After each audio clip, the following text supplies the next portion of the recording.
would like to start my talk with actually two questions. And the first one is, how many people here actually eat pig meat? Please raise your hand. Oh, that's a lot. And how many people have actually seen a live pig producing this meat in the last year? In the Netherlands, where I come from, you actually never see a pig, which is really strange, because on a population of 16 million people, we have 12 million pigs. And, well, of course, the Dutch can't eat all these pigs. They eat about 1/3, and the rest is exported to all kinds of countries in Europe and the rest of the world. A lot goes to the UK, Germany. And what I was curious about, because historically the whole pig would be used up until the last bit, so nothing would be wasted. And I was curious to find out if this was actually still the case. And I spent about 3 years researching, and I followed this one pig with number 05049 all the way up until the end, to what products it's made of. And in these years, I met all kinds of people, like, for instance, farmers and butchers, which seems logical. But I also met aluminium mold makers, ammunition producers, and, well, all kinds of people. And what was striking to me is that the farmers actually had no clue of what was made of their pigs, but the consumers, as in us, had also no idea of the pigs being in all these products. So what I did is I took all this research and I made it into well, basically it's a product catalog of this one pig, and it carries a duplicate of its ear tag on the back. And it consists of 7 chapters. The chapters are skin, bones, meat, internal organs, blood, fat, and miscellaneous. In total, they weigh 103.7 kilograms. And to show you how often you actually meet parts of this pig in a regular day, I want to show you some images of the book. You probably start the day with a shower. So in soap, fatty acids made from boiling pork bone fat are used as a hardening agent, but also for giving it a pearl-like effect. Then if you look around you in the bathroom, you see lots more products like shampoo, conditioner, anti-wrinkle cream, body lotion, but also toothpaste. Then, so before breakfast, you've already met the pig so many times. Then at breakfast, the pig that I followed, the hairs of the pigs, or proteins from the hairs of the pig, were used as an improver of dough.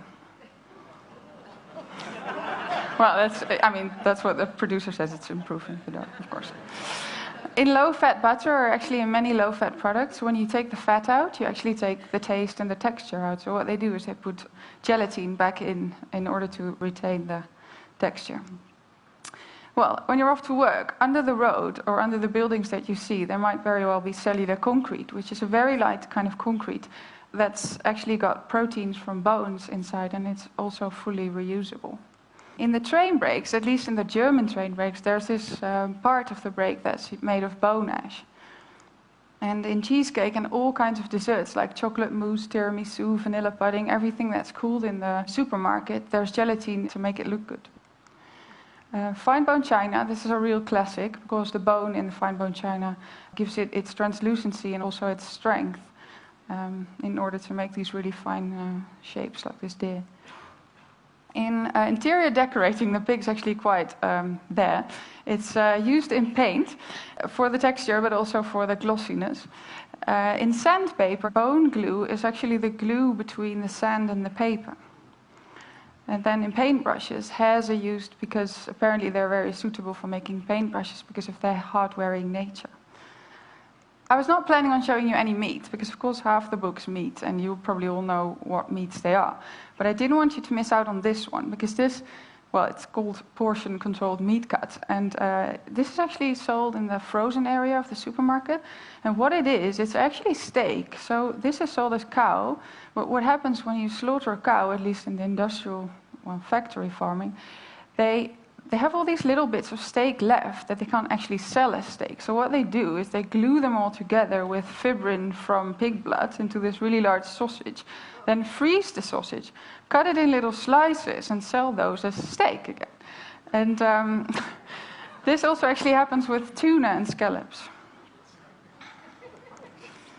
So, with the steak, you might drink a beer. In the brewing process, there's lots of cloudy elements in the beer. So to get rid of these cloudy elements, what some companies do is they pour the beer through a sort of gelatin sieve in order to get rid of those cloudiness. This actually also goes for wine as well as fruit juice.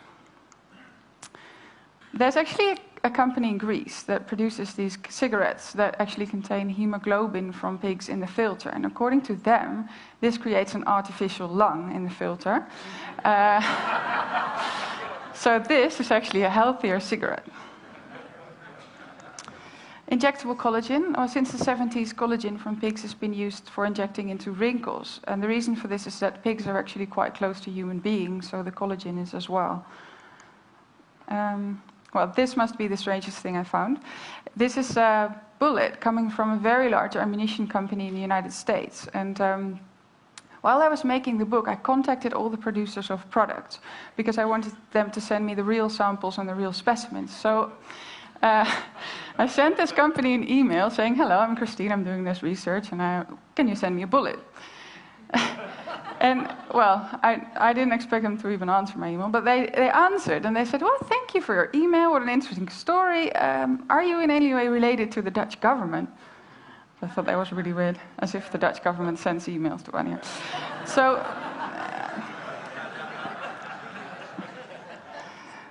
So the most beautiful thing I found, at least what I think is the most beautiful in the book, is this heart valve. It's actually a very low-tech and very high-tech product at the same time.